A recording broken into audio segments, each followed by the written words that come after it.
side of the road. Okay, so what I wanted to make a video really quick on was I was meditating on this. This is only a couple of seconds of meditating on this, but like the kind of thought shot through me, or the revelation, I guess, shot me through me. And this was because I posted a video on Facebook of myself like in a bliss state, and then a whole bunch of people ended up commenting on it, thinking that I was on all these drugs and things like that. And one person commented, you know, like, I don't know why all these people think that you have to be on drugs in order to experience these experiences. Like, this is something that the human experience is capable of offering. It's a large spectrum of experience that is available. And I was like, yeah, that's correct.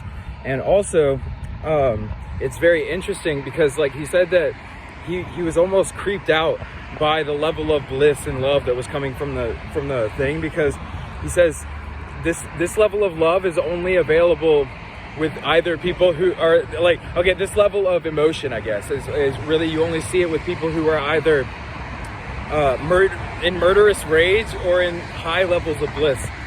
And I'm like, that is very, very interesting. And the reason why I think it's interesting is because because I know in myself that I was in a state of like absolute bliss, but I see where the person's coming from and the fear that they have inside of them. And it's interesting to me because Kali, or Shakti, or divine mother, or divine force, came to me and spoke. Like, I don't know how to describe this, but like the Sahasrara and the Muladhara are the two places where Shakti moves. And Shakti is the manifest physical energy life force, or life force energy. And the thing that was interesting to me was that the activation or manifestation of the lower three chakras in a state of murderous rage, but also like psychopathy or whatever, where they're like, ha, ha, ha, like just like acting like they're completely insane or whatever, like that manifestation is so similar to the just the feeling of absolute bliss. And it's interesting because one of them is coming from the crown, the other one's coming from the root, but then you have the toroidal field, which connects the two of them, right? So it's like, say somebody has a lot of lower energy, but they don't know how to experience in a blissful way. It comes out as rage, or as like these like laughter and things like that, because the solar plexus is being turned on so much. And but the thing is that, like, the revelation that I was having was that the root and the crown are two of the same thing, just expressed in two different ways, meaning like it's the same exact energy, but it's being expressed in two completely different ways.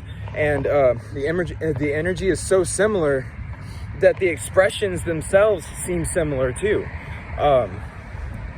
And I think that's really fascinating, because one of them, think about it like this, right? It's the expression of the exact same energy through two different forms.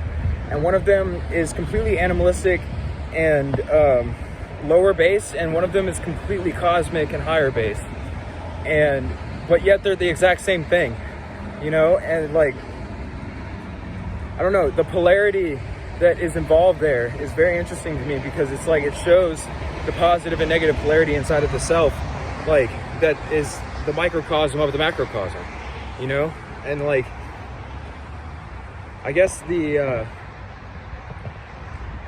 don't know, just the understanding of that, or like the seeing of the connection of the root and the crown is very enlightening for me. And I guess the main revelation that I had was that it's the same energy being manifested through two different ways. And one of them comes across as complete bliss, and the other one comes across as complete blockage, you know? So very interesting. Have a good day.